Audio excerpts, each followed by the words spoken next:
ನಿನ್ ಜೊತೆ ಮಾತಾಡಿದೇನಲ್ಲ ಅದೇಲೇ ನಾನ್ ಮಾಡಿದ್ ದೊಡ್ಡ ತಪ್ಪು. ನಿಂದಲ್ಲೇ ನಂದು, ನಾನು ನಿನ್ನ ಫ್ರೆಂಡ್ ಅನ್ಕೊಂಡಿದ್ದೆ. ಹೌದಾ? ಹಂಗಿದ್ರೆ ಇವತ್ತಿನಿಂದ ನನಗ್ ನಿನ್ ಮುಖ ತೋರಿಸ್ಬೇಡ. ನನ್ ಮಕ್ಕ ನಿನಗೆ ಅದಕ್ಕೆ ತೋರಿಸ್ಲಿ, ನಿನ್ನಂತ ವ್ಯಾಲ್ಯೂ ಇಲ್ದೇ ಇರೋನು ನನಗೆ ಅವಶ್ಯಕತೆ ಇಲ್ಲ.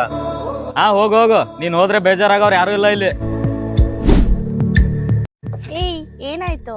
ಏನೋ ಬೈಕ್ ಸ್ಟಾರ್ಟ್ ಆಗ್ತಿಲ್ಲ ಸಡನ್ ಆಗಿ. ಏಯ್ ಬೇಗ ಏನಾದ್ರೂ ಮಾಡು, ನಮ್ಮ ಅಣ್ಣ ಮನೆ ಹತ್ರ ವೆಯ್ಟ್ ಮಾಡ್ತಿರ್ತಾನೆ. ನಾನ್ ಬೇಗ ಮನೆಗೆ ಹೋಗಿಲ್ಲ ಅಂದ್ರೆ ಅಷ್ಟೇ ನನ್ ಕತೆ. ಸರಿ ಇರು, ಕಾಲ್ ಮಾಡ್ತೀನಿ ನನ್ನ ಫ್ರೆಂಡ್ಗೆ. ಹಲೋ. ರಕ್ತ ಸಂಬಂಧಗಳ ಮೀರಿದ ಬಂಧ ಏನ್ಲೇ ಮತ್ತೆ ನನ್ನ ಅವಶ್ಯಕತೆ ಬಂತ ನಿಂಗೆ? ನಿನಗ್ ಗೊತ್ತಲ್ ಮಗ, ನೀನ್ ಇಲ್ದೆ ಯಾವ ಕೆಲ್ಸನೂ ಆಗಲ್ಲ ಅಂತ. ತಗೋ ಕಾರ್ಕಿ, ನೀವಿಬ್ರು ಖುಷಿಯಾಗಿ ಕಾರಲ್ಲಿ ಬನ್ನಿ, ನಾನು ಬೈಕ್ ತಗೊಂಬರ್ತೀನಿ. ಸರಿ ಹುಷಾರ್ ಮಗ. ಏ ಅಂಬಿ, ಬೆಳಿಗ್ಗೆ ನೋಡಿದ್ರೆ ನೀವಿಬ್ರು ಜಗಳ ಮಾಡಿದ್ರಿ, ಇವಾಗ ನೋಡಿದ್ರೆ ನೀನೊಂದ್ ಕಾಲ್ ಮಾಡಿದ ತಕ್ಷಣ ಬಂದ, ಅದೇಗೆ? ಖುಷಿಯಾಗಿದ್ದಾಗ ಎಲ್ರು ಜೊತೆಗಿರ್ತಾರೆ, ಆದ್ರೆ ಕಷ್ಟದಲ್ಲಿದ್ದಾಗ ಬರೋನೇ ಅಲ್ಲ ನಿಜವಾದ ಫ್ರೆಂಡ್. ನಿಮ್ ಹುಡುಗರ್ ಫ್ರೆಂಡ್ಶಿಪ್ ಚೆನ್ನಾಗಿದೆ ಅಲ್ವಾ? ಅದೇ ನಾವು ಹುಡುಗಿರ್ ಅನ್ಕೋ, ಜಗಳ ಆಡಿದ್ರೆ ವರ್ಷ ಪೂರ ಮುಖ ನೋಡಲ್ಲ.